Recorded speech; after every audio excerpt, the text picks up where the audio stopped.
recording. All right, so let's go ahead and get started with this evening or this afternoon's event, depending on where you are from. My name is Will Moss. I'm the CEO of HBCU Connect. I will be your host and moderator for this evening's event. And this evening, we're presenting Intel and the team of employees that have dedicated their time, volunteered their time to share information and insight on what it is like to work at Intel. So kudos to Intel. Thank you for partnering with HBCU Connect to host this event. But first things first, I'd like to run over the agenda for the event and also do a little bit of housekeeping. So before I jump into the agenda, for all of our candidates, there's no need to actually turn your video on during the presentation, because what I'm actually going to do is I'm going to invite the Intel folks to turn on their video so that you guys can see who is representing from the Intel side. And then during the panel discussion, you'll be able to see the video from the Intel team as well. And then later on in the event, I'll invite you all to turn on your video so that we can see everyone and then get a group shot, that kind of thing. So no need to turn on your audio or video until we get later on in the event. All right, so let me quickly run over the agenda for this evening's event. First, I'm going to do a welcome from myself, Will Moss, CEO of HBCU Connect. Then I'm going to introduce our keynote speaker, who is Coringa Ross, Director of Program Management, the Program Management Office at Intel. Then we'll have a couple of questions for Coringa as our keynote speaker. So if you all have questions for Coringa based on her presentation, you'll have the opportunity to drop those questions in the chat. I'll try to grab a couple of those questions to actually, okay. I'll try to grab a couple of those questions from you guys in the chat to ask to Coringa, and then I'll also have some questions to ask Coringa as well, just to engage her so that you guys can know a little bit more about her and her background and what she does at Intel. So once Coringa finishes up with the keynote presentation, then we will go into our panel discussion segment.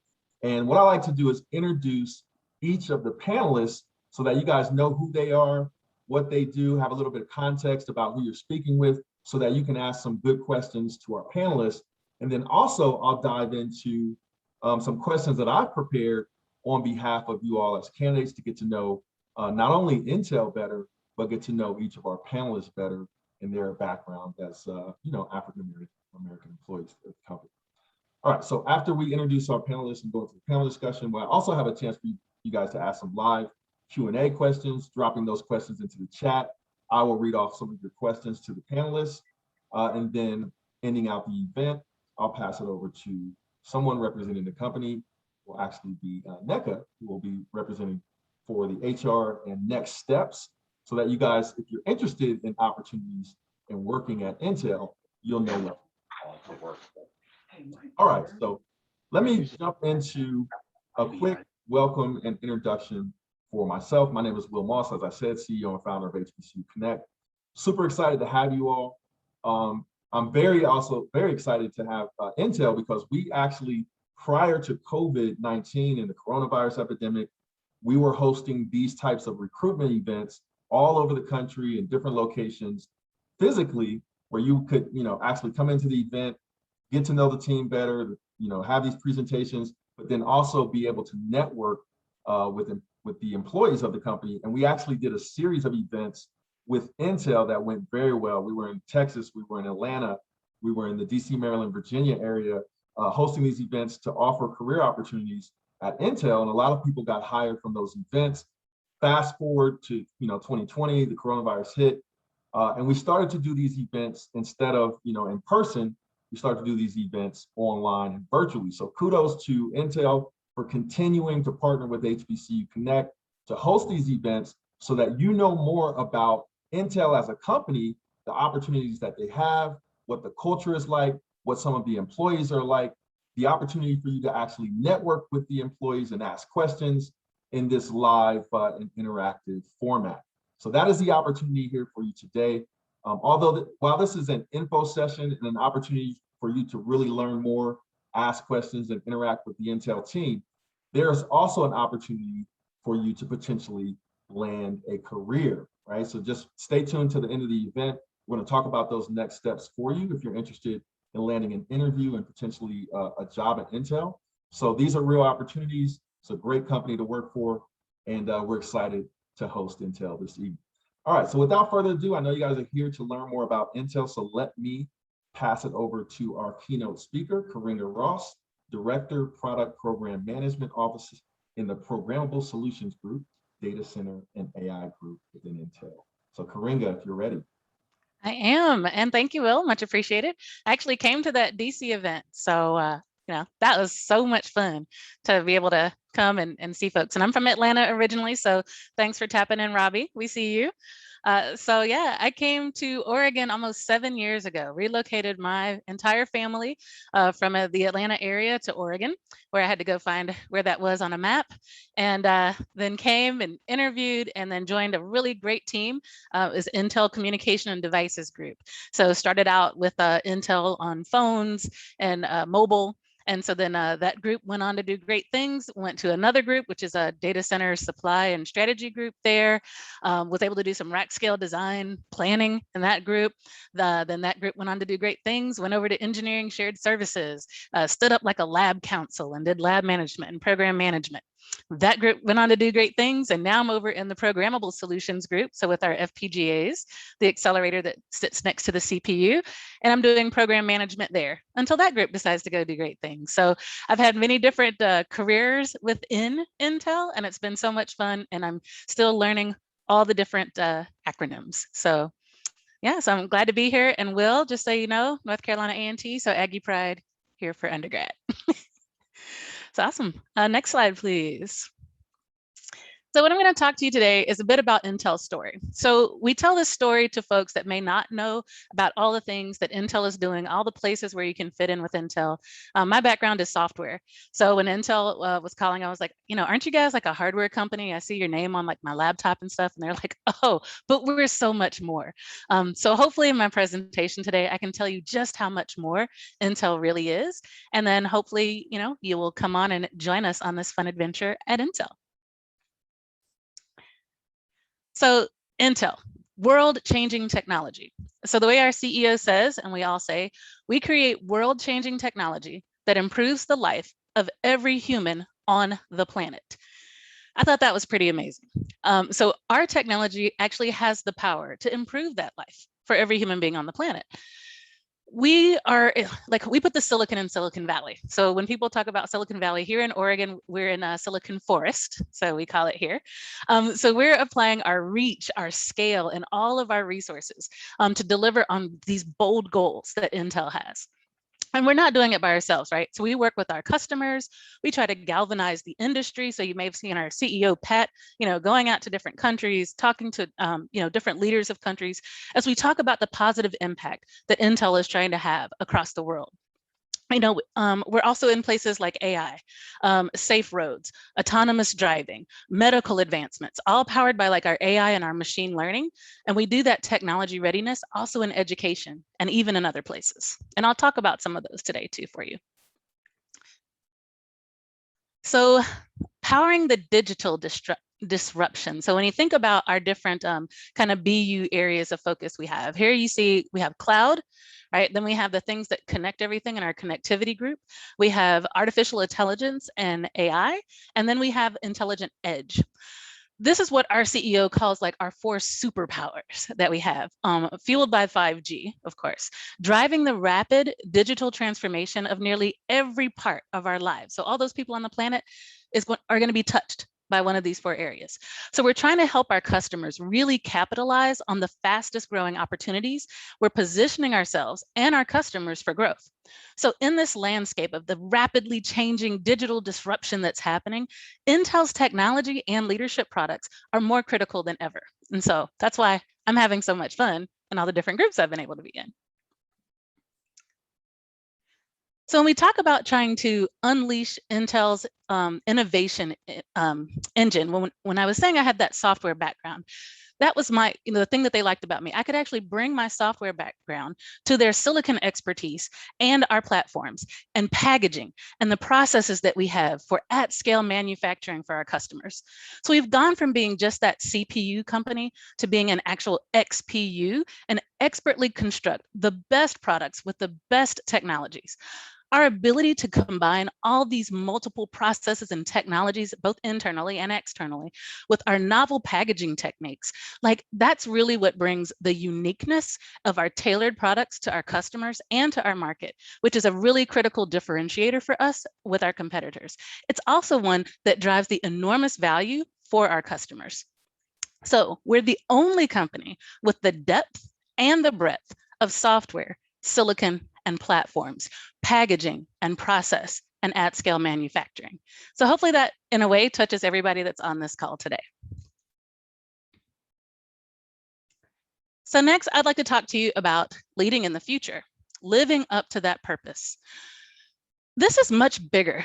Intel is much bigger than just the products that we create and manufacture. Like our long-standing commitment in Intel is to corporate responsibility, sustainability. It's built on that strong foundation, though, of transparency, governance, and ethics. And it's deeply integrated throughout all aspects of our business. So our commitments to that positive global impact. So I'll tell you a couple of things that we've done. In the area of responsible, so we lead in advancing safety and wellness and responsible business practices across our global manufacturing and operations, our value chain, and beyond. Inclusive. We do advanced inclusion across our global workforce and industry. We expand opportunities for others through technology, inclusion, and digital readiness initiatives. So that's making sure that we're including all people everywhere in these processes. And for sustainability, we're a global leader there and enabling our customers and others to reduce their environmental impact through our actions and our technology. And finally, enabling. Through innovation, technology, and the expertise and passion of our employees, we're able to positive change within Intel and across our industry and even beyond. So this integrated approach has provided significant value for Intel and our stakeholders by helping us mitigate risks, reduce costs, build our brand value, and identify new market opportunities to apply our technology. So lots of places where if you like innovation, we do that. So next up, we'll talk about our people. So as you think about different business opportunities that we have at Intel and our global impact, it's the people that make it possible. Over 100,000 people make that possible at Intel.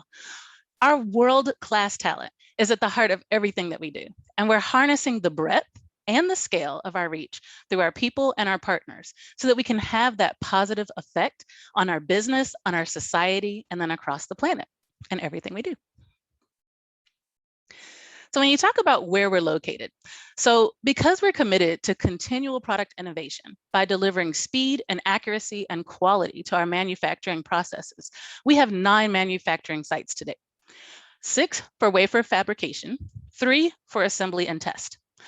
So the map that you see here, these are our manufacturing sites. I think this was in January 2020 that we had this, and these are the countries where we have significant, or the states where we have significant R&D, sales, and marketing presence as well. So the majority of our logic wafer manufacturing is conducted within the US, and we ramped to 10 nanometer processes nodes in Oregon and Israel in 2019. And we began production in Arizona in our 2020 fiscal year. And we've also expanded our memory facilities in China. So you can see we're a little of everywhere. We're trying to get some more blue spaces, further to the right, working on that. All right, so we talk about our end-to-end product portfolio. This really intrigued me when I first saw it, of like, oh, so these are all the places, these are all the things that Intel produces in those different swim lanes, from autonomous driving to 5G, our client connectivity, so client when you think of PC, our cloud computing, our Internet of Things, IoT, our edge computing, and our AI and analytics. So as we transform Intel from that PC-centric company to address the needs of the new data-centric world, we've expanded those product offerings to provide that true end-to-end solutions, scaling from edge to 5G to cloud, and then even those emerging fields that we talked about of AI and autonomous driving. So IDM 2.0. Right? We've always been in the business of trying to defy physics, like with our process technology, and then at the same time, build the future. That's not going to change at Intel, right? Nothing is dead. No Moore's law is dead. None of that, right? We're still defying physics. And so we need people like the folks on this call to help us do that. So Intel is and will maintain leading developer of process technology, a major manufacturer of semiconductors, and the leading provider of silicon globally. Intel's new IDM 2.0 strategy is differentiated, winning formula that will deliver a new era of innovation, of manufacturing and product leadership through the powerful combination of three different capabilities: Intel's internal factory network, strategic use of our foundry capacity, and Intel Foundry Services. To meet that accelerating global demand for semiconductors and the advance of our IDM 2.0 strategy, we're going to have to expand those manufacturing capabilities, starting with plans to invest $20 billion for 2 new fabs in Arizona. These fabs will support the expanding requirements of our current products and customers and provide committed capacity for our foundry customers. So when we talk about RISE, our long-standing commitment to corporate responsibility and sustainability, it's built on that strong foundation of transparency, governance, and ethics. And as I mentioned earlier, it's deeply integrated throughout all aspects of our Intel business. Our integrated approach has created significant value for Intel and our stakeholders by helping us mitigate risks, reduce costs, build our brand value, and identify new market opportunities to apply our technology to help address society's most complex issues. Our commitment to transparency and setting ambitious goals has enabled us to drive meaningful results and challenging ourselves to achieve higher levels of performance. These include our progress reducing greenhouse gas emissions, increasing our use of renewable energy, reducing our water use, advancing workforce diversity and inclusion, driving responsible supply chain practices, and enabling our employees' continued support in their local communities.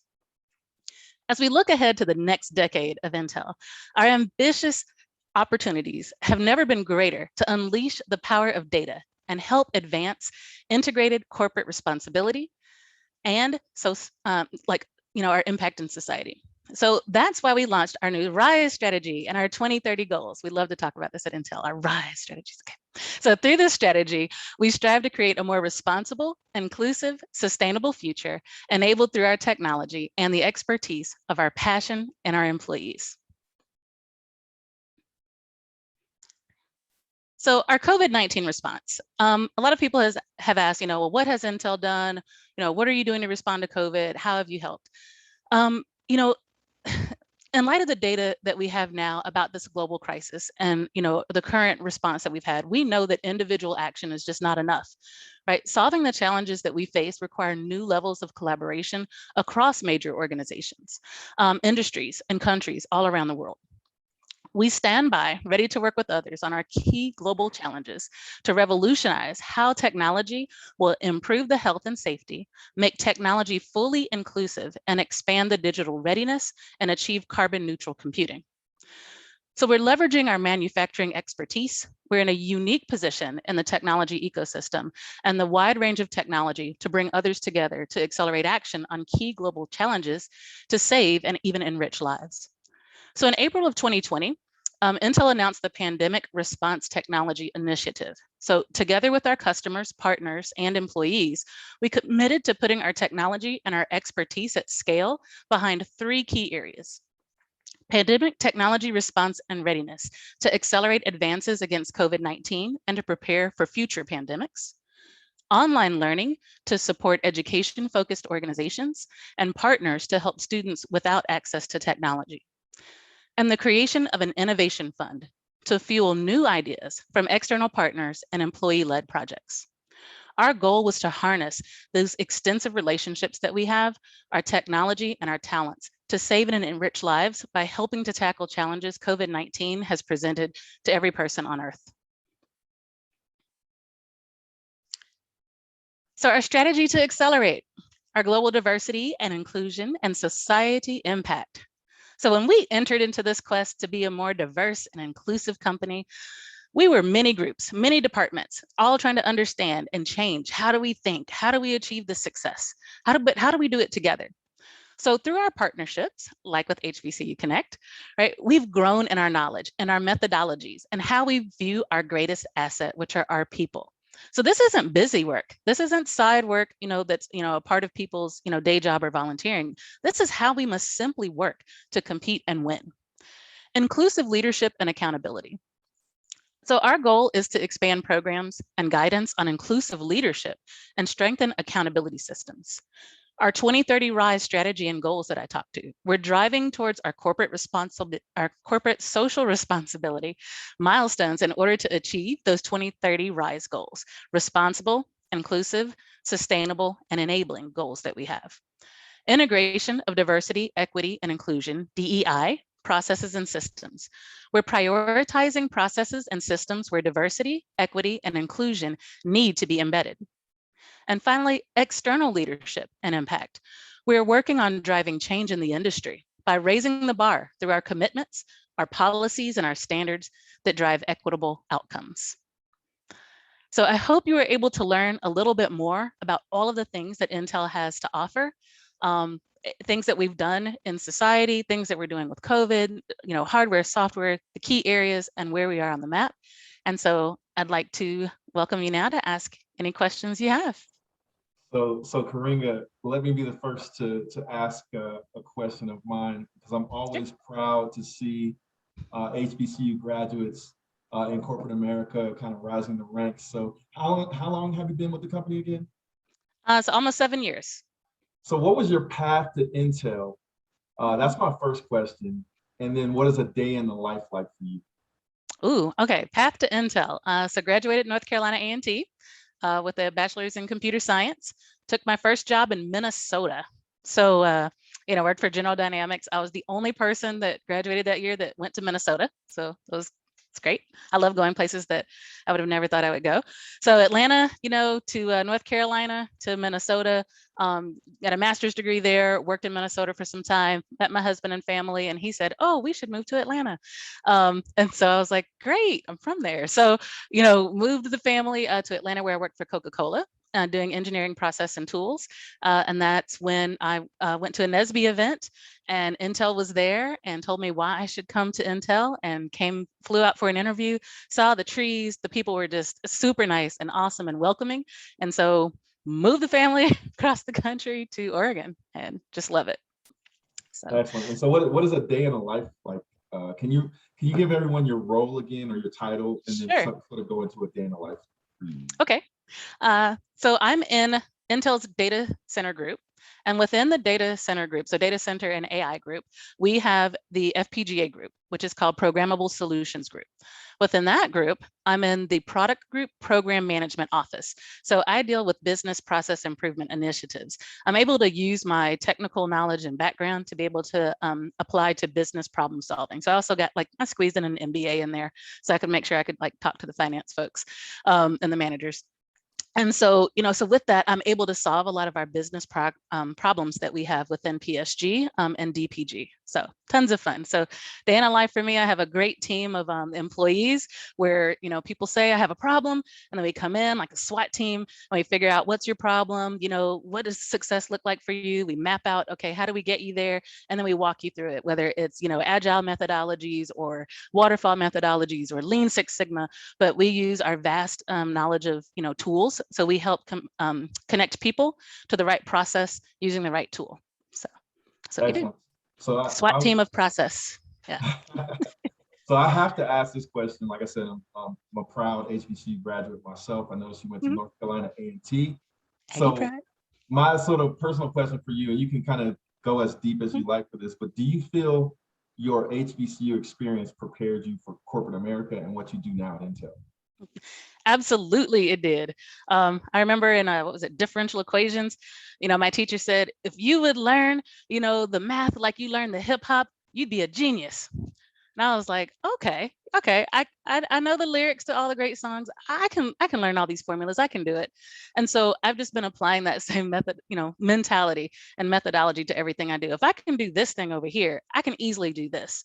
So it has definitely helped in being able to just land in different groups, figure out the different people, their cultures, their way of working, their way of thinking, and just figuring it out and like bringing a group of people along. So yes, my HBCU experience taught me that, creating a small family, wherever you go. So my A&T family is still my family to this day. We still stay in touch to this day, and they help get me through a lot too. So when I have questions or, need my team of people to help keep me motivated, that's who I call. That's who I reach out to. So for sure. Excellent. So I'm going to integrate a couple of questions I see in the chat.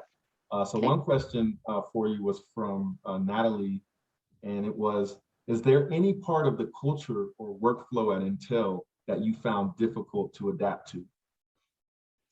The acronyms. So all those 3-letter acronyms. And then also when I landed at Intel, they told me, everybody at Intel is smart. What you really need is your network. And I was like, okay, network, got it. I can network. I did not truly understand what that meant. So learning that you need to build a network before you need your network, and learning how to do that in a new environment. So luckily enough, I had some great buddies, they were able to help me and get me connected. We have like, Intel connection networks. You can actually go in and sign up and get a buddy, get a mentor, get a coach, and just really network and connect with as many people as you can, because you learn faster. You learn who's who and who can get what done. And, you're not doing things by yourself. So that this way there's not a problem, because you've met with people before it becomes a problem. So I think that's one of the things that was hard, was the acronyms, and then learning how do I actually create that network. But I had a great support to help me build it. And so now I help others build it when they come in. So I see a related question in the chat as well from another candidate. And they said, please share your experience during your first year at Intel as it relates to work-life balance. Ah, so another warning that they gave me is that Intel will take from you whatever you give to Intel. If I were you, I know that you like laptops and technology, so I was like, oh, let me get an Intel phone so I can like look at my email on my phone. They said, turn your laptop off and turn your phone off on the weekends. Don't make yourself available, because if you do, they'll take it. And I was like, oh, no, that won't be a big deal. Like I can manage it. I can swing it. No, I could not manage it and swing it. I was in the role, it's called a technical assistant. It's where like you're the right hand to a general manager. I'm helping them with external presentations, internal presentations, and engagements. You were on all the time in that. And I leaned heavily on my husband to help with the kids and the family. I wasn't able to do any of my community service activities, things that I love to do. So I learned quickly, like, okay, my network was right. So as I talked with the management and I said, okay, I need to scale some things back. This is the kind of thing I like to do. They were like, oh, no problem. And I was like, oh, it's not a problem. I thought I had to like, deliver 10 times more than everybody else. And they were like, no, you don't. You just continue to deliver, and exceed expectations, but take the time that you need. So I've learned how to just say, hey, here's the time I need. I teach Lego League on Friday afternoons during Lego season. I'm on the school board, right? So I'm going to need this amount of time. And they're like, that's fine. As long as you're getting your work done during business hours and, you go do those things, go do them. So there is a balance, but you have to make sure that you articulate it and that you hold them to it. Of course, if there's an emergency, right? Like, something's down or something, you can always call, but they've been very respectful of those boundaries as long as I set them for myself. Excellent, excellent. So Karinga, thank you for being our keynote. Thank you. Of course, and to our candidates, I see a lot of good questions still coming in. So Karinga, if you have any time left over in your schedule, if you want to take some of those questions in the chat, okay, and maybe answer some of those questions in the chat. And then also to our other Intel panelists, if you see any questions in the chat that you can answer while you're not presenting, please feel free to engage with our candidates in the chat. Also to our candidates, I see a lot of HR related questions and process related questions about interviewing and getting hired.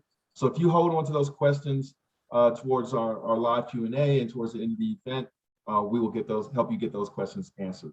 Okay, so thank you, Karinga. With that, like I said, feel free to engage in the chat. We want to thank you for being our keynote. All right, will do. Thanks. Yep. All right, so now what I want to do is I want to introduce everyone to our panelists that will be participating in our panel discussion this evening. We have Jonathan Cowell, we have Ebony Mays, Robert Jarvis Jr., and Hope Merritt. So I'm going to introduce everyone one by one with their title, then I'll let them introduce themselves, talk a little bit about their background and give you some context on who they are.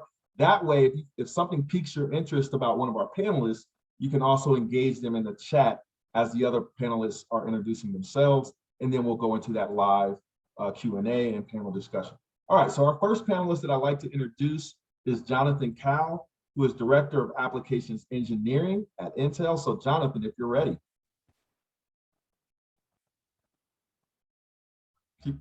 I think you're on mute. You're still on mute. There you go. There we go. You can hear me now? Yes, sir. Fantastic. Hey, thank you for that kind introduction. I'm Jonathan Kyle. I don't want to read the whole slide. You could probably read it yourself, but I'll talk through it quickly while I'm here. So yes, thank you. I am the Director of Applications Engineering for Intel Smart Edge. I am located in Atlanta, Georgia. So yes, Intel does have a site here. It's in Midtown. I graduated from Carnegie Mellon University with a degree in computer science. So I have a large background in software development for many, many years. I actually started my career at Microsoft and had the pleasure of actually writing code that billions of people use every day. And that's pretty exciting.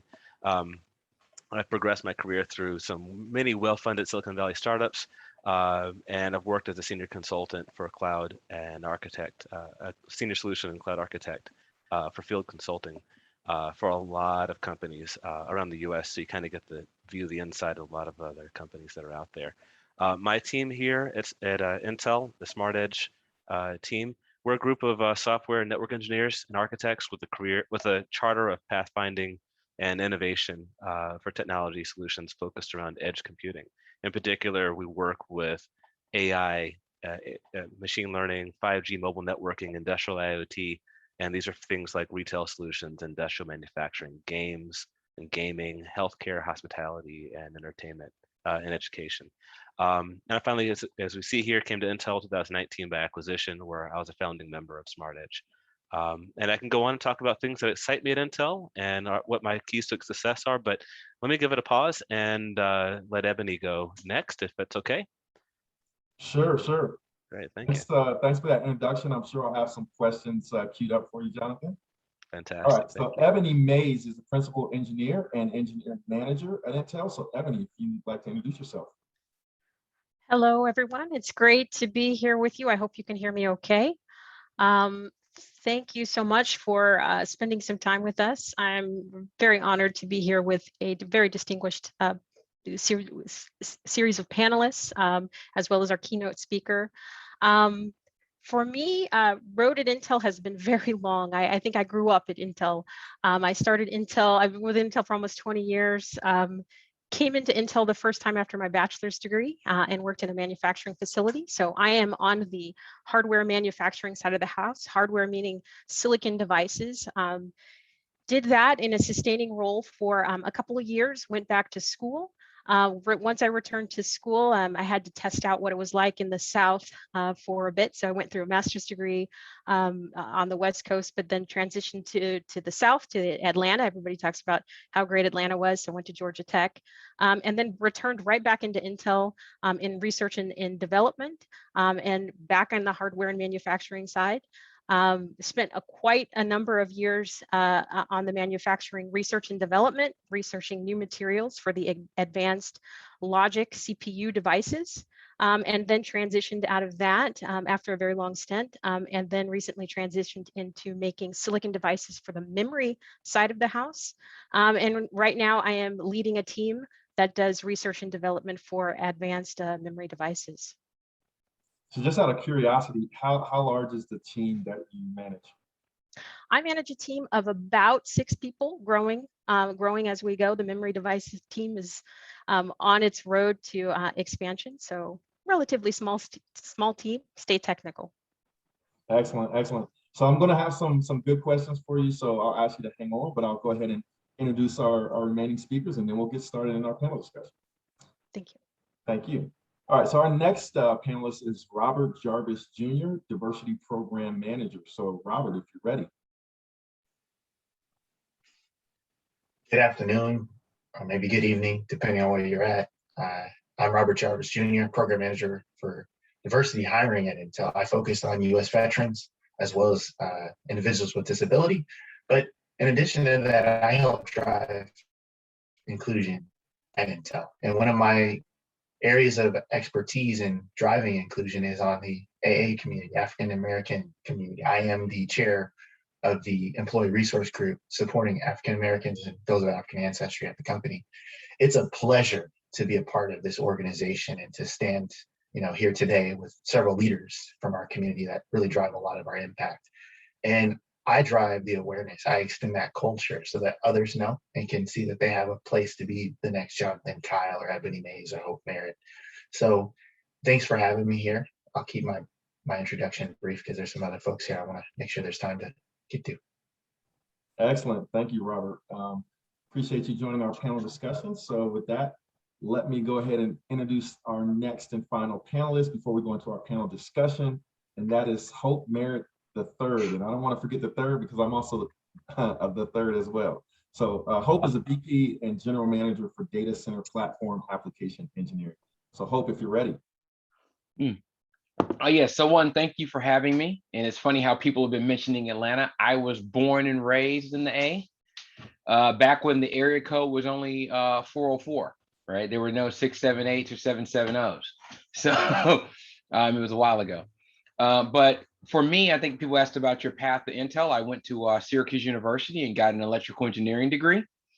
And then I was recruited out of college and I moved. I was certainly looking for someplace warm after going to Syracuse. So when Cali came calling, I took it. And then I've basically been at Intel, and I would say that I've probably worked in 5 different companies. I worked in the chipset group really before we knew how big the PC was going to be. And so I was, part of that PC group. And then I worked in the graphics team where we built, I was there when we started the graphics business, and that's still thriving and it's quite large. Between that, I've done a couple of different innovative groups, such as speech recognition and also 3D cameras. A sad announcement happens that Intel's leaving the 3D camera business. That was announced, I think, yesterday publicly. So that was a bit of sad news, but I was there from the beginning. And I even remember meeting one of our departed corporate vice presidents, Sagi Ben Moshe, when I was at his startup that we purchased. As Jonathan said, he was purchased via, he was done via acquisition, but a startup we acquired. But we're shutting that business down. I did that for about 5 years, and then I came over to the data center group to learn a new business. And so I've learned IoT, I've learned, client very well. I spent a lot of time there, and now I'm learning data center. And so there are a couple of questions that were asked also is how large is the team? My team is about 500 people, but and I have some very technical people such as Ebony, but obviously Ebony runs a much more technical team, which are typically smaller and more skilled per person, but different skill sets. And so I run a very large team. And what we do is we bridge the gap between our CPUs in customer systems. When you think about a CPU, we probably have, whether it be client or server, 3 to 5 major versions of a family of CPUs. Like we just launched our 3rd generation Xeon, 3 to 5 major ones, but we're literally hundreds of different types of systems, but we can't make a custom chip for every system. So my team helps fill that gap so that we could take a few CPUs and make custom systems, right? And that will last. A client system will probably be in usage for somewhere between 3 and 7 years, and a data server system could be anywhere between 5 and 15 years, depending on how long it is. So you got to be ready to deal with those challenges. I think that covers the questions and intro that you wanted. Yes, sir. Thanks, Hope. To our other panelists, you can go ahead and turn on your video, and then we can kind of take turns, going into audio on and off of mute. So what I'm going to do is I'm going to sort of round robin some questions to each of our panelists that I prepared so that our candidates can get to know you all better, can get to know Intel better as well. And then I'll start to integrate some of the questions that I see coming in from the chat from our candidates. So we've got a good amount of time here. We kind of zip through those presentations. But what I like to do first is kind of dig into a day in the life a little bit for each of our panelists. So let me start off with Jonathan. So Jonathan, if you can kind of give us sort of your day-to-day responsibilities as a software engineering manager, that would be great. Sure. So I am a 60-40 manager, I guess is the best way to put it.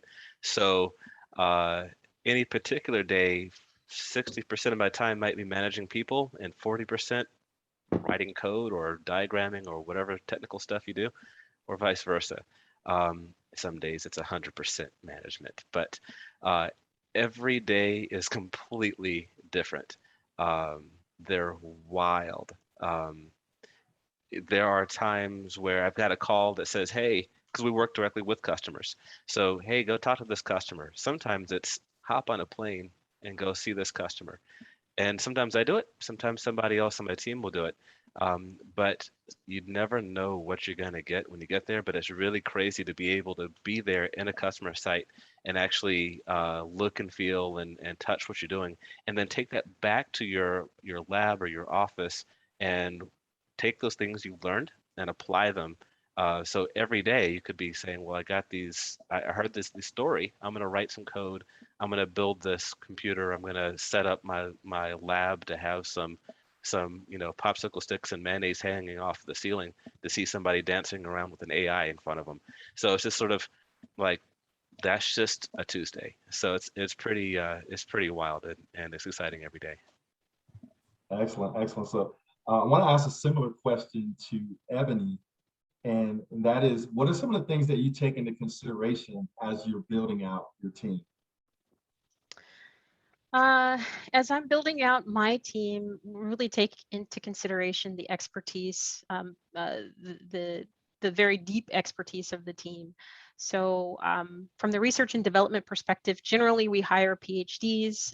In my organization, we generally hire folks who have some amount of experience in terms of internship, in terms of work that they've done in their graduate school experience that helps to align with the skill set that we need. So we're generally looking for people who've done projects that show that they are disciplined in the scientific method, that they can have good communication skills and communicate the information and their learnings, both to an executive level as well as to colleagues. And so there's some of the skills we're looking for.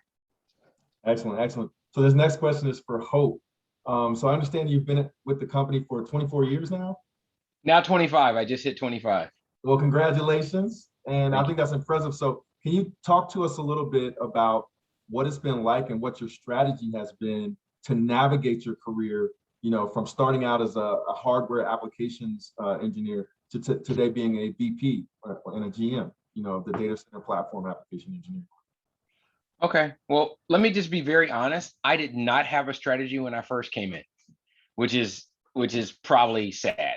But except for I guess I did have a little bit of a strategy, which was when I first started, but I didn't really know where I wanted to go. And I think some of that's good, some of that's bad. But my strategy was, okay, when I first am here and I don't have a family and I don't have any private commitments, that I'm going to build my brand. That was one strategy. So I don't care how many hours I work at this point, because I have nothing else to do, right? I had, no relationships, no families, no commitments. The only thing I did was work out, right? That was my biggest commitment outside of work.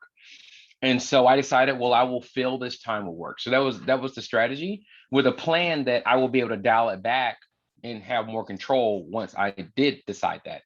I'm probably a little bit unique in the sense that I've always wanted to be married, right? I was not a guy who was chasing single. I never fantasized about being single forever and having a bunch of women. So I always knew I wanted a family. So that probably helped my strategy a bit. And then what I did is then the other piece that did come to me is I decided and maybe this sharing a lot, but I got pretty sick early on when I was working. Like I caught like a really bad flu, right? And I was out, and it actually had me contemplating death. It was pretty bad. Right? And so, but then I made the decision that whatever I do or wherever I spend my time, I have to be okay dying tomorrow, which means that I would not take a job I hate for 3 years to get like a promotion. I will have bad weeks, but I will not know. And by the way, you could sign up for a horrible job, not knowing, but I will not walk into a job for me. By the way, there are other people who've gotten very far doing the exact opposite. I'm just saying my strategy was I wanted to enjoy what I did, so I didn't mind showing up. Right. And so that way, when the actual job got hard, I wasn't thinking I hate this anyway. Right. And then I think finally was, and I probably got this later on in my career, is somebody brought up networking. Is I started to, the other strategies, but I didn't just network with people who I could quote unquote get things from. I built relationships with people I actually respected, so it didn't feel slimy and it wasn't hard.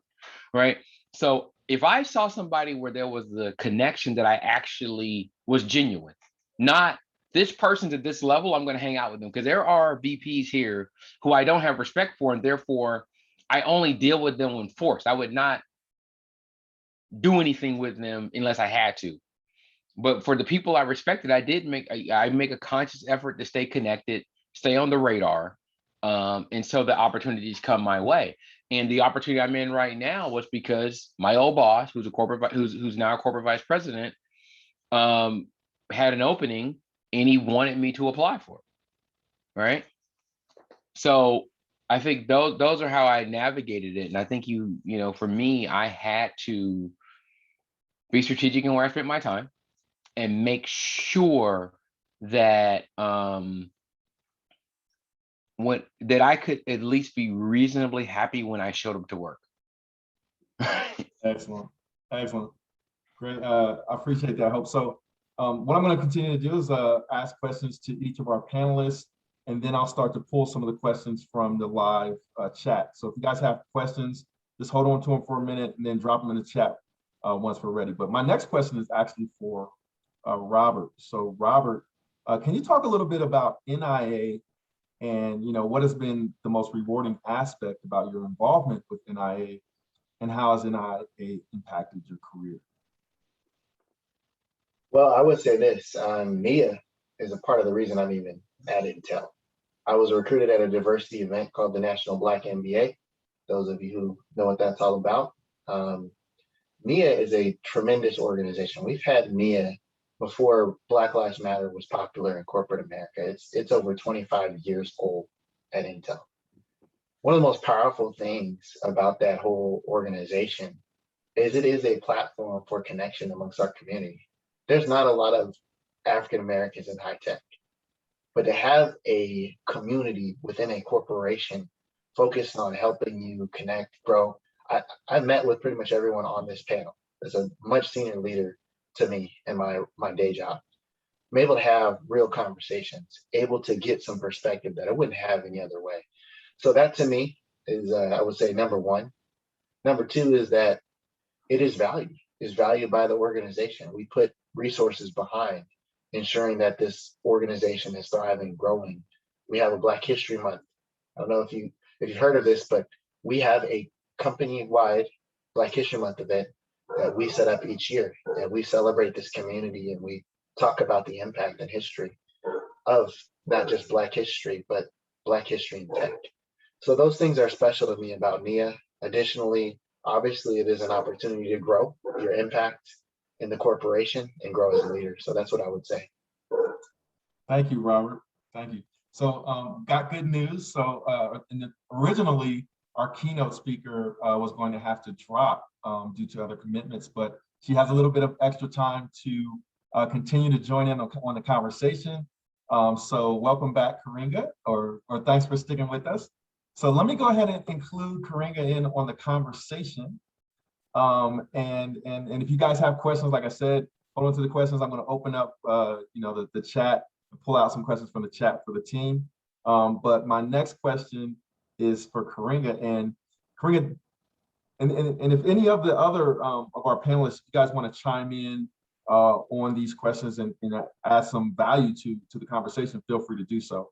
But to Karinga, have you seen, once the coronavirus hit and COVID-19 hit, what kind of changes did you see within Intel? And then were there any, solutions or anything that you had to do differently to solve some of your customer challenges as a result of, the COVID-19 and how we, changing the way we work? Yeah, so yes, tons of changes across Intel. One of the things I put into the chat was about, like say our FPGA lab that we were able to do so that people could actually use our FPGAs remotely in a lab environment where we used to have to like try to ship them to folks and get them into developers' hands. We were able to kind of get that stood up, and it was something that we had in the pipeline, an idea for a while, but it was great that we were like, okay, perfect opportunity of, let's pivot and try it. Also like, Intel invested $50 million, for that pandemic response.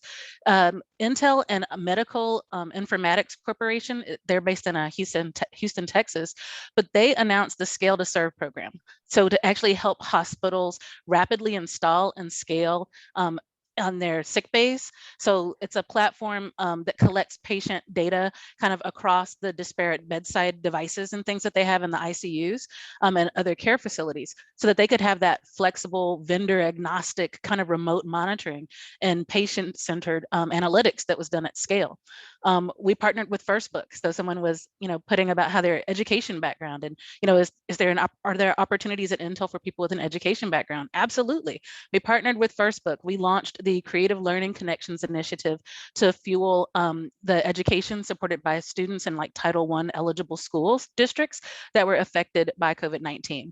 And that helped the underserved students and, and educators give access to like tools and resources and internet connectivity and technology and hands-on STEAM learning resources. So lots of things that Intel was able to do through partnerships, with our customers, but also with our employees. So that spent lots of volunteer hours as well. Thank you, Karinga.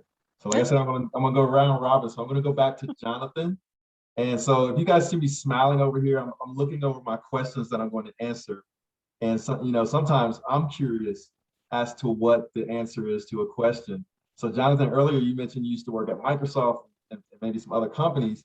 So what were the key factors that played into your decision to join Intel?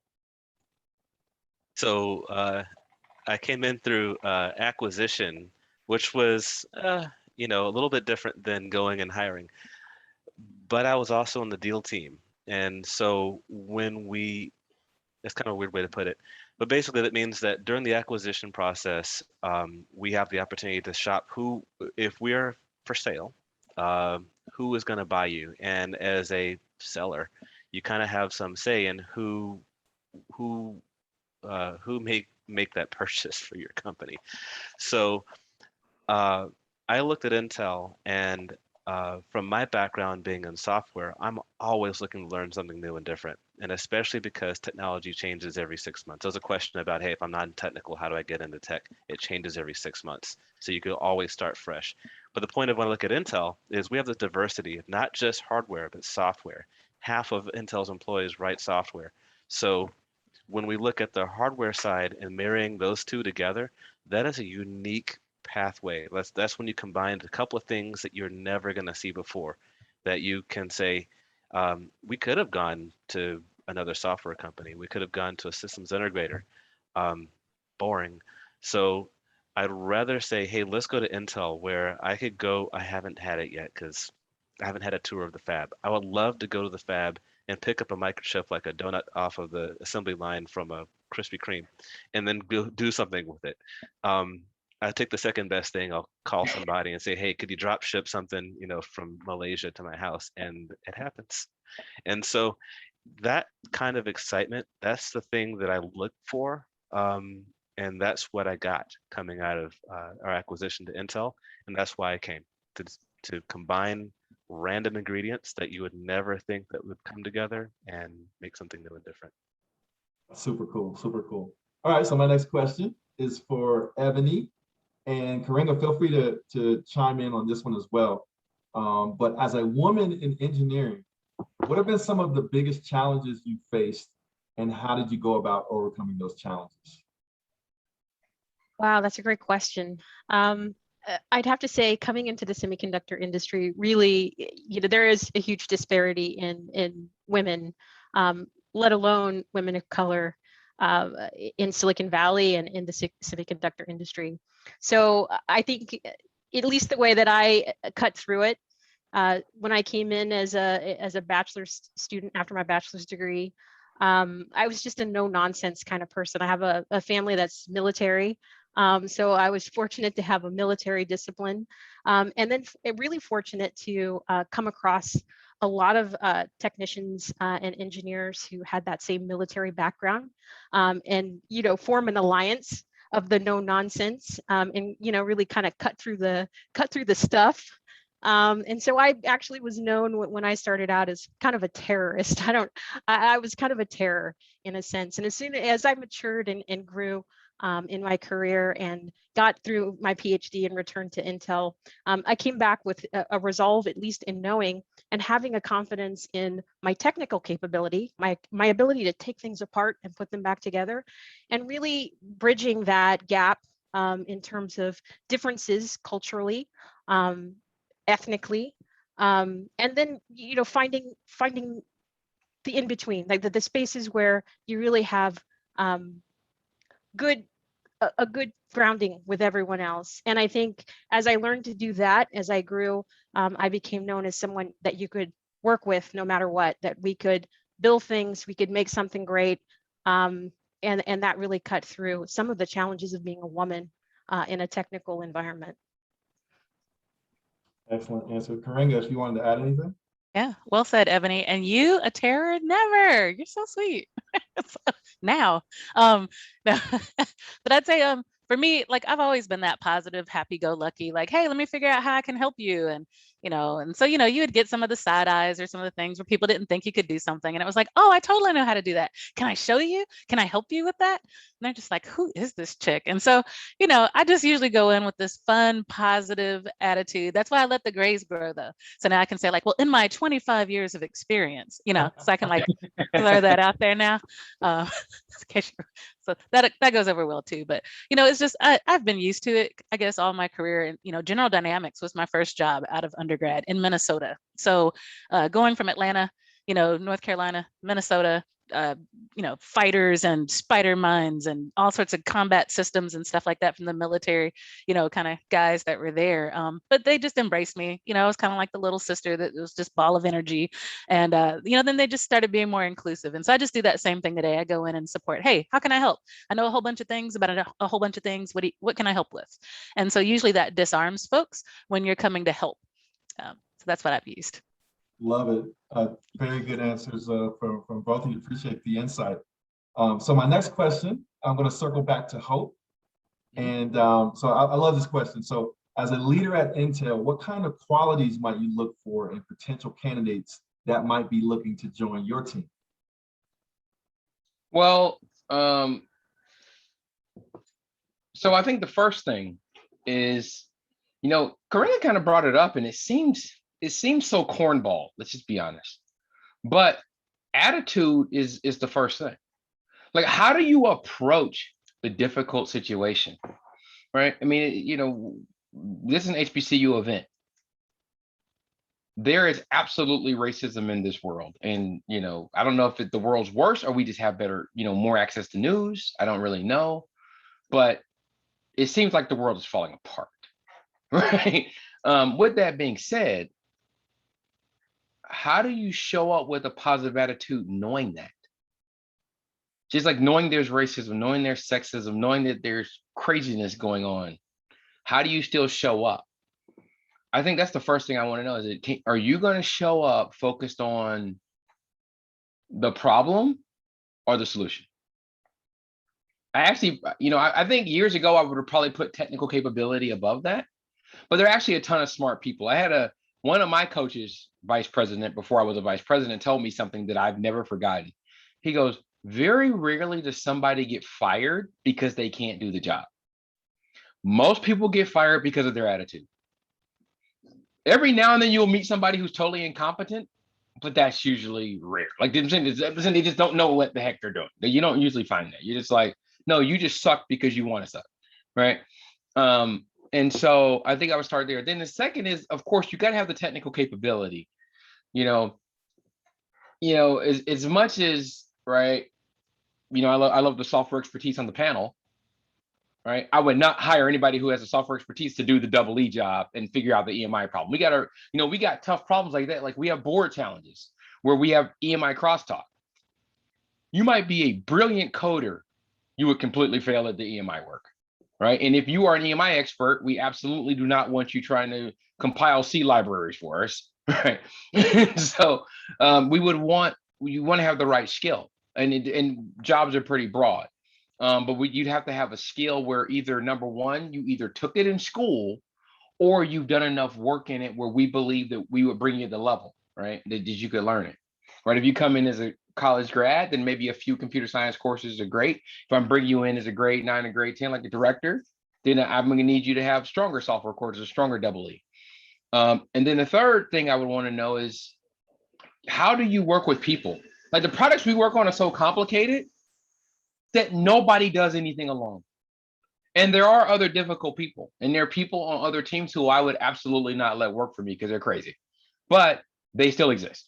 So you have to realize, how do you deal with those people, right? Because there are some, just to be very clear, we have 100,000 people, which means, yes, we have lunatics working here too, unfortunately.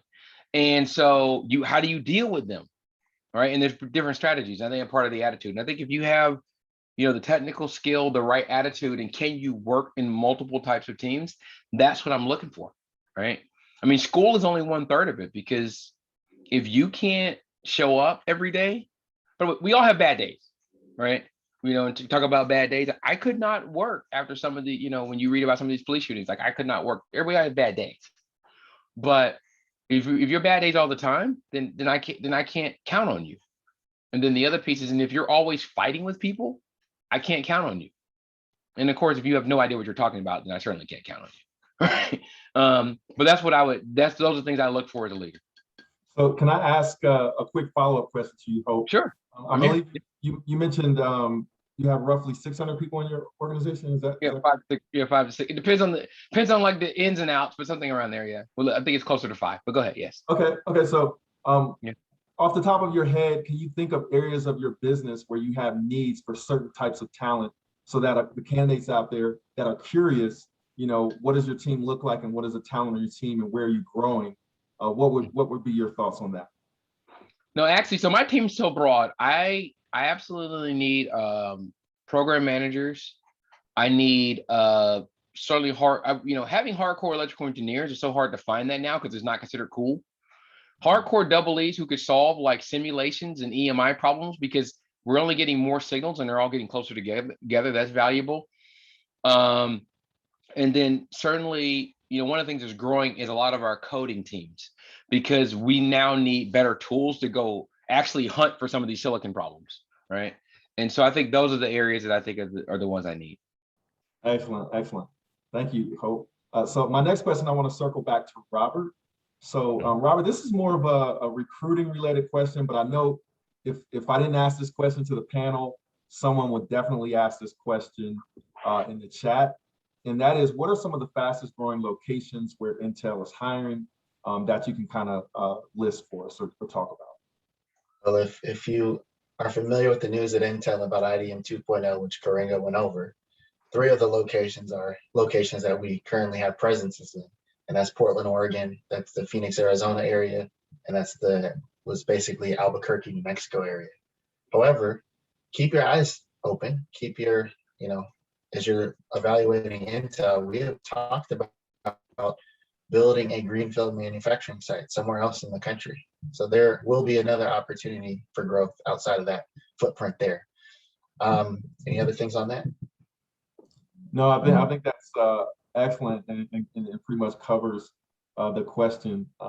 So if there are any other team members that maybe are in management that might want to speak to some of the areas where you're hiring, either location-wise or roles, where your teams are growing. I'll speak for a quick second if that's okay. Um, Intel has three, like many tech companies, have three kind of working models, especially due to COVID. There is a on-site required to be there. That's things like you're in a fab making microchips, or you're an essential employee. The second model is a hybrid work model, much like many of the tech companies have, where you can be have an office that you can go to, but you don't have to, especially during COVID. And the third model is fully remote. Those can be, hey, you're far away from an office. You could be within a certain distance of an office, but you don't go to one every day. So that being said, Intel has, I believe, 160 locations around the world, not just the major four. Um, and there are opportunities to work in many, many, many geographies. Beyond that, you have to look in the news and see, what sites are opening, what's hiring there, check the career site and see what interests you. One thing I do want to add to the commentary about on site all the time, the fab is one that's obvious, but there are also people who have to use very expensive equipment that we can't let you take home, such as $100,000 logic analyzers, or very expensive equipment, or most people don't. Well, I don't know anybody who has an EMI booth in their home. So if you like, we were talking about the EMI earlier. So it's basically either fab or you need to use equipment that we cannot let you take out of the building, and we have a lot of that. Right, our capital expenditure is pretty high. So just want to let people know that too. Excellent, excellent. So let me ask, so I was going to pose this question. I have it listed for Jonathan, but I think everyone may be able to add value to this, or at least quite a few of you. And, as an African-American, when I went into corporate America, graduated from Hampton University, I was a computer science, I was a programmer as well. And, I went to work for AT&T Bell Labs, and no, I never had a conversation around, like culture, right? Around being myself. I'm from the inner city. I was pretty much from the hood, right? My parents stayed on me on, how to interact with people and that kind of thing. But in the corporate environment, I never had, an example or a conversation about it. So I felt like when I was in corporate America, at least at that first job, and before I kind of, got my sea legs and was able to demonstrate my value, I felt sort of like I had to simulate and not necessarily be myself, but try to fit in, right, with the corporate culture. So my question is, do you at Intel, each of you, do you feel that you can be yourself culturally speaking at Intel? I guess I get to start with Yeah, that I'll one. default to you, Jonathan. That's okay. I agree with you. That was tough. I graduated in '98. My first job, my first professional career job was at Microsoft. And like everybody here, especially if you've been around for a while, you've got some trauma. And it is true. At that time, I would be in a building with 2,000 people, and I'm the only one. And that's rough because people look at you weird. Security chases you down, and all of the things that go with it. So you would say to yourself, well, I need to fit in. Now, fortunately, I've got the same haircut now that I've always had.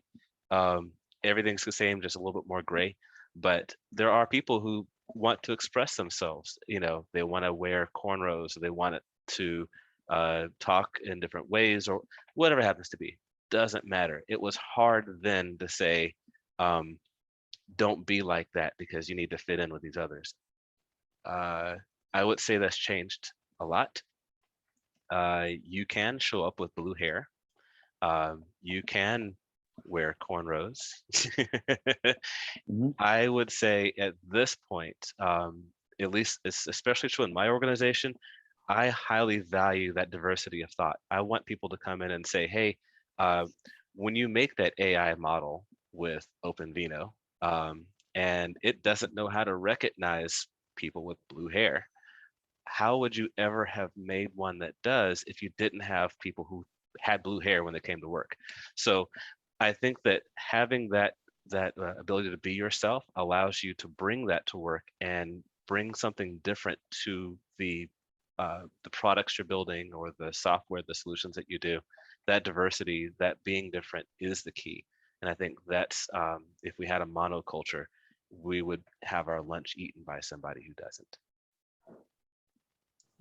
Oh, a quick follow-up question. So I'm going to start to integrate some of the questions that I'm seeing in the chat. So we'll have our live Q&A. So to our candidates, if you have questions, feel free to drop those questions in the chat. And the first question I see is from Amanda, and it says, since you all are far in your careers, how do you deal with imposter syndrome, especially in a not so diverse team? I saw Robert, you wanted to chime in on that? Yeah, I'll start real quick here because I'm a little bit different than some folks. I don't know everybody's extensive background on the bridge, but I came to a tech company with no technical background. In fact, I was a professional actor before I came to Intel. And I lean on that pretty heavily in terms of how do you navigate imposter syndrome from one perspective. When I was an actor, I was an introvert. I was never that person that wanted to be in the spotlight. And stage fright is real, right? Stage fright and imposter syndrome to me are very much the same type of energy. And what I learned to deal with stage fright is the same thing I apply. And that is, don't worry about who you are, worry about what your objective is. And the more you focus on your objective, the less energy and focus you can put on any of that other stuff.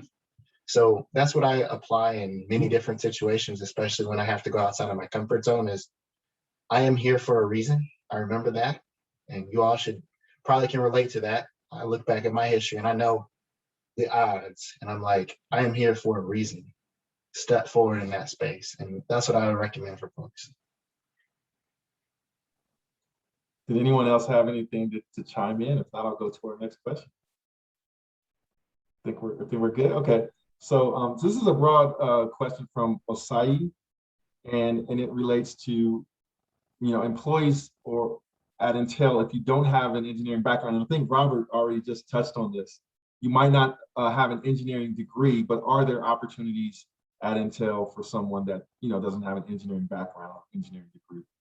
So anyone let me chime in on that one, because my perspective actually changed in the last 3 years. So I used to run the RealSense camera customer engineering team, which is probably one of the more complex groups we have. Because while chips are incredibly complicated, they are still thankfully within systems that are controlled, right? When you have a 3D camera, you're not only fighting like logic issues, you're fighting physics, like what the lighting is. You're actually fighting the environment. So some of our challenges were super technical. It wasn't just, does this chip, and I don't want to say just because it's very hard, does this chip run at this thermal temperature inside of this system, right? But you kind of knew everything. This is like, you got a robot that's rolling around and the building suddenly changes and now it stops and somebody runs into the back of it and get hurt, right? Like these are the kind of issues you have in like the RealSense. And we had that as a real problem. The reason I bring this up is there was actually our lab person who did all of the testing of our cameras and hit out, actually had a psychology degree, and never, just because they were in the Bay Area, they kind of got a job in tech and figured out their way. And this person actually tested a bunch of our cameras before we sent them to customers. And, the general manager who recently left, but a brilliant man, right? He ran his father's air conditioner company and he sold 3 startups, his last one to Intel. He would say, well, have Danny check it before we send it to that big customer. And if Danny checks those, well, and I'll share with the customer because I don't think it's confidential anymore, it was Amazon, right? It wasn't just some little person. And so what I'll say is, I think it's harder. Let's be very clear. It's harder, but it's not unheard of that somebody doesn't have a technical degree. And I would have never thought this, not just like somebody maybe working in a lab in a direction, but we would just give Danny stuff and he would just do it. Psychology degree. I think that's an excellent example. Evan, I would also add to what Hope is saying is that for even the most technical companies, there is a huge array of roles that are not necessarily technical. You'll see that, that MBAs do well, right? We have human resources, we have finance, we have so many different aspects of putting products together, marketing those products, selling those products that I think a focus on being technical, just isn't necessarily there with the wide array of what has to happen to sell things.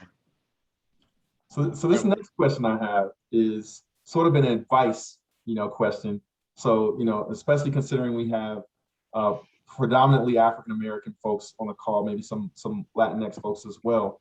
But what advice can you offer the candidates on interviewing at Intel to kind of maximize their chances of getting a good look? So I'll open this up to the entire panel. And let me default it to Hope, because I know you had to jump off early before our 7:30 cutoff. Okay, and I maybe will stay a couple more minutes, but what I'll say is this. Obviously, whatever the job is, be technically sound, do whatever research you can for that job. I would certainly say, if you're going to interview, try to figure out what the job requires. That's not always easy, but look for that. Be professional, and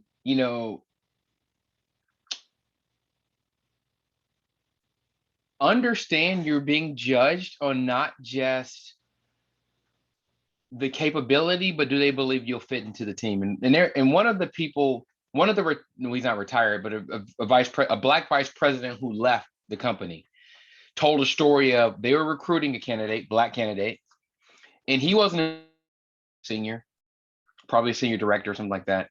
And he said they went out to dinner after the interview, and the interview went well. And the candidate ordered 2 dinners. Now, Intel's paying, and he ordered 2 dinners. And it's one of those things where no one sat down and said, this is not the time to focus on the free meal, right? But these are things that we don't know. It's so sad, because we've only had a couple of really one generation of professional people to have these conversations. I'm blessed, my parents were professionals, right? So they were able to say, listen, these are certain things you don't do. Like, if you go to dinner, don't eat anything messy. I don't care how good it looks, right? Unless you're super, I mean, there are rules to this, but even though those social things, so understand you're being judged not just on your interview, but how far it goes. They're also judging whether it's conscious or subconscious. Do they believe you're going to fit in the team? And so I would say, know what you're talking about, but also try to make sure that you don't you're taking advantage, or you're the kind of person who takes advantage. Because if somebody orders 2 meals, you think that's also the kind of person who's going to take pencils out of the cabinet, right? And so, and then and try to fit in. Now, I'm not talking about trying to fit in a way I think is unhealthy, but try to show that you have, I guess the best word, some sense, right? On top of it, because there is a lot of culture, and you have to fit in technically or in your skill set, but also into the culture, that they don't feel like you're going to be a challenge later. Love the real talk. Love the real talk. Anyone else want to add? Robert? Yeah. Oh, okay. Yeah, so I came in and it was something called a red carpet event, where Intel rolled out the red carpet. They brought in 25 African American women from all over the country. We had interviews where we would sit at the table, and different managers would come and they would interview us, like in a every 15 or 20 minutes, a different manager would come and interview. And I was like, what is going on? So I made sure that I brought my stars. So the stars are a specific situation, or task that I was given, what action I took, and then what result came out of that. And so I had 5 or 6 stars, from my experience in, college, from my experience in industry, so that if they asked different types of technical questions, I could answer those. And then I had 3 behavioral stars. How would you handle a difficult person? What do you do when you, run into a problem and you don't know how to fix it, right? So 3 behavioral ones. So I'd have those stars. And so as these managers kept coming around, the stars just helped me to be able to talk concisely to some of my experience and the impact that I was able to provide. So I always just made sure I had those impact statements kind of ready to go. And then I was just myself. So, I get a little country twang the later it gets in the day, and that's just what happens. And, I talk to it, I bring up, from Atlanta area and, and then I just have fun. So I have fun, but I also have like my evidence and, I have my information together. And so they really see like I got my stuff together and I know how to have fun. And then also I remember that the whole thing is the interview. From the time you get the phone call, from the time they follow up with you, from how you walk in the room, from how you walk out of the room, from what you have on, from who you interact with, from who you shake hands with. So the whole thing is an interview. And I just remember out of the 25 ladies, I remembered like 3. And they were like, "You didn't remember me?" I was like, "Girl, I was focused." Like, because the whole thing was an interview. And some people were just, they're having a great time. And I was like, but I was super focused. And so I did get like, 5 offers out of that, where some people didn't walk away with any, or they walked away with 1. But it was just, making sure that the whole process is an interview process. Have your impact statements. They're talking to you because you're smart. So they know that part. Just now show them all the rest of you that comes with that. That preparation. Robert, Yeah. did you want to add something? Yeah, I'll be real quick. I know we got other stuff, but I know a lot of you folks are wanting to get jobs. And I will tell you, number one, whatever company you're going to, remember the reason that job record is posted, because there's a problem that needs to be solved. And the candidates coming in all seem like they can solve the problem. So you need to be ready to articulate your unique value proposition. That's that work that Karinga was talking about, having those examples ready. But you need to do the homework. You need to understand what, and for this role that's up there, what problem is it trying to solve? Where is Intel going here? Whatever the company is. And you need to be able to talk to how you provide a solution in that space. So make sure that you're not expecting somebody to fill you in and fill in the gaps. Come ready. You will stand out. That's all I had. Excellent. Okay, so we're getting close to our time for the event, but what I want to do before I pass it over to NECA is I want to give everyone 60 seconds or less to quickly mention what is it that you like most about working for Intel. So I'll start with Jonathan. Great, thanks. Rapid fire. Rapid fire. So here's the best thing about Intel. You have access to your entire career. Whatever you want to do, you can do it. So just put the willpower out there, do the work. You have access to every tool in the world. You're in charge of it, no impediments. Just do it. Let me pass it to Ebony. What is it that you like most about working for Intel?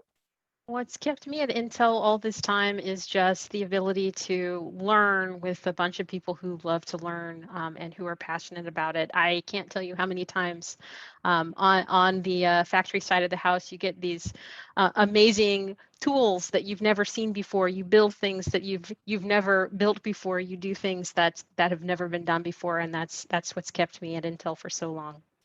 Cool. Karinga, what is it you like most about working at Intel? Oh man, the people and the fact that you can work with awesome people like these panelists who I have worked with at all different given points in time and have had so much fun, solving problems. So you get to work with cool people and solve difficult problems and then have fun while you do it. Excellent. Hope. Yeah. What would you say? For me, it's the open door culture. Early on in my career, when I was pretty junior, grade 5, which is after your first promotion, so not very senior, I actually gotten a disagreement with our president, right, like of the company. This is back for you all know, Paulo Delaney, like the people will know his name, right? Because I didn't agree, and I understand now. I have budgets. I totally get it now. I'm like, why are you cutting all these heads? And he let me follow him up from the FM5 cafeteria first floor to the second floor, where he finally said, look, we don't have the budget to keep all the people. It doesn't add up, right? And I give him credit. You got to be fiscally sound. But I thought about this later. I'm like, my badge is right on front. We all wear our badges where they're visible. That's one of the requirements. I didn't get a follow-up note. I wasn't pushed out of the company. Nobody said anything. And here I am arguing with the president, who will be the CEO, about a decision he's made that he probably was forced to make. And being able to do that and have zero repercussions was something that appealed to me. And Intel's always said, they said, we have an open door policy. At any level, you can ask anybody a question. And I think now, like, wow, he was the president, right? I think that's impressive. Speaks volumes, especially considering the role that you're in now. And so last word to Robert, what is it that you like most about working for Intel? Yeah, I would say that's piggybacking right off of what Hope offered. There's the culture. I like our culture. It is a challenging culture from a perspective of we want to find the right answers to the challenging problems that we have ahead. But we're open to who can help provide those answers. And sorry, I think, are we still on? Yeah, we're good. We're good. I just shared that. Okay. Yeah, so we work hard here at Intel, but we also provide sabbatical. Actually, two different versions, one every 4 years for a month, one every 7 years for 2 months, depending on your plan there. And I do appreciate that you can grow towards the challenges that you're trying to resolve with the company. So that's what I would say. Growth, meaningful challenges, making an impact, being able to stand up for the invisible employee. That's all part of what we have here at Intel. Excellent, excellent. So let me thank all of our panelists for taking the time out, volunteering your time to share your experiences, but we're not finished yet. So let me introduce Nneka Anyanwu, who is actually going to talk about next steps if you're interested in connecting with Intel for a potential interview and potentially landing a career. So Nneka, if you're ready. Yes, thank you again to all the panelists. Thank you, HBCU Connect, for supporting this event, for participating. I hope that everyone on this call is inspired. I hope that you learned something new about Intel today. So my name is Nneka Anyanwu, and I am a campus relations manager here at Intel. I've been at Intel for about 3 years. I'm currently based in Chandler, Arizona, and I am originally from Oakland, California. So nice to meet all of you. So when we talk about next steps, I know a majority of you should have filled out our talent form. If you have not, go ahead and pull out your cell phones, open up your camera, hover it over this screen, and it should take you directly to our talent form link. The other thing that I'm going to do is I'm going to put the talent form directly into the chat, and then you could just open it up in a new tab on your laptop or whatever device that you're currently using. Within the talent form link, you are able to upload your resume. You're also able to create a profile with us. What that does is that puts you into Intel's database. From there, that makes your